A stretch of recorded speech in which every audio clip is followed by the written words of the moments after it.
Sophie and the Moonlight Carnival. It was a quiet, warm summer night, and the sky was lit with a brilliant full moon.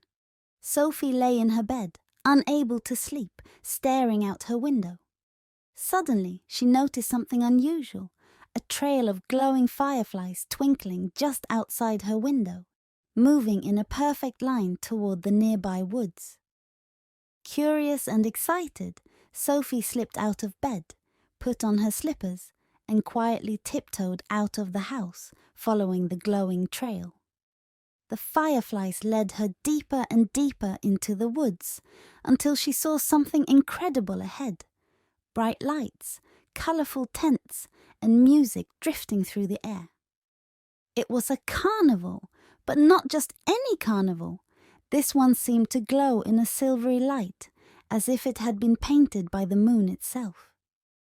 A banner arched above the entrance, with glittering letters spelling out, "The Moonlight Carnival." Sophie's eyes widened in wonder as she stepped through the entrance.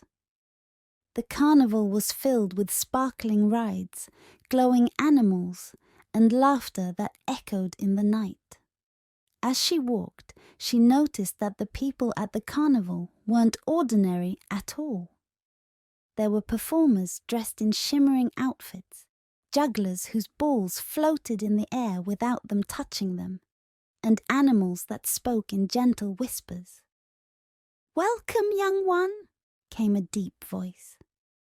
Sophie turned to see a lion standing beside a bright carousel, his golden mane sparkling under the moonlight. His eyes were kind, and he bowed his head slightly. "I am Leo, guardian of the Moonlight Carnival," he said. "You must be very special to have found us, but I'm afraid our carnival is in danger." Sophie blinked in surprise. "In danger? How?" she asked. Leo sighed, his ears drooping. "Our magic comes from a special music box that plays the melody of the moon. It has been stolen by a mischievous spirit named Zephyr. Without it, the magic of the Moonlight Carnival will fade, and we will vanish forever." Sophie's heart swelled with determination. She couldn't let the magical carnival disappear. "I'll help you find it," she said, her voice strong. Leo's eyes brightened, and he nodded gratefully. "Thank you, brave one. We must hurry before the moon sets.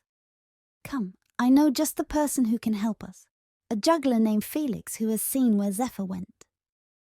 Leo led Sophie through the carnival, past a Ferris wheel that spun with glowing lights and a tent where acrobats floated through the air as if gravity didn't exist. They reached a small, colorful tent where a young man with a cheeky smile and a set of juggling balls that floated around his head stood waiting.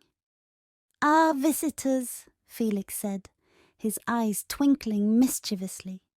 "I know what you're here for. You want to find Zephyr, don't you? Well, he loves hiding in the Hall of Mirrors. But beware, it's not easy to catch a spirit who loves to play tricks." Sophie nodded, her heart pounding with a mix of excitement and nervousness. Felix gave her a small glass orb that glowed faintly.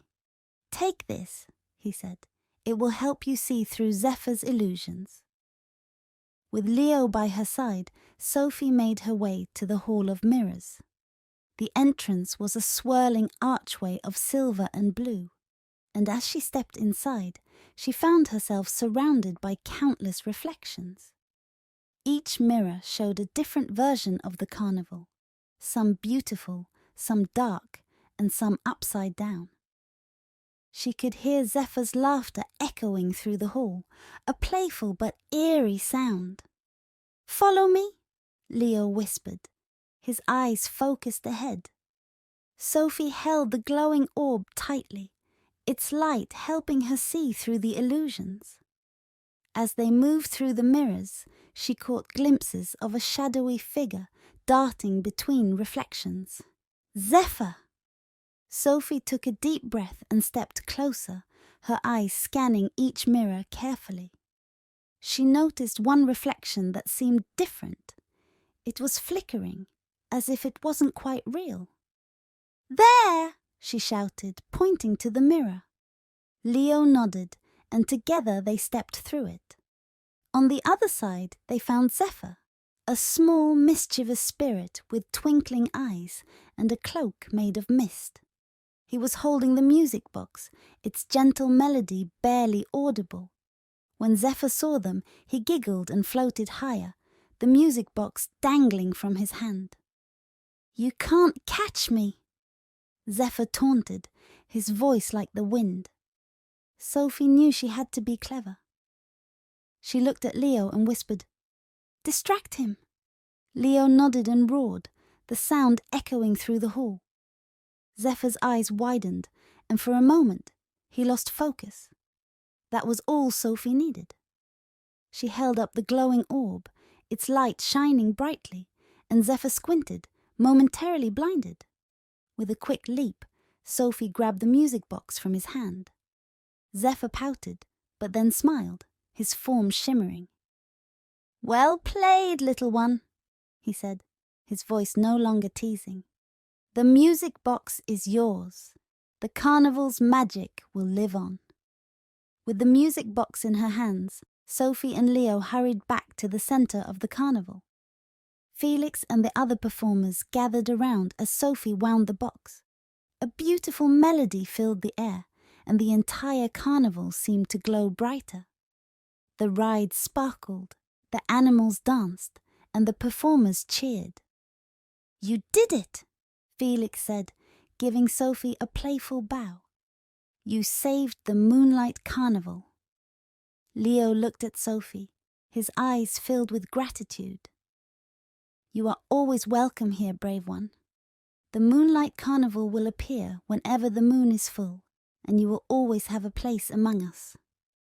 Sophie smiled, her heart full of joy. She knew she would never forget this magical night. As the first rays of dawn began to peek through the trees, the carnival started to fade, the lights dimming and the music growing softer.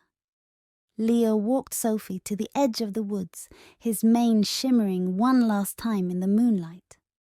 "Until next time, Sophie," he said, his voice gentle. Sophie waved goodbye and made her way back home, the music box's melody still echoing softly in her mind.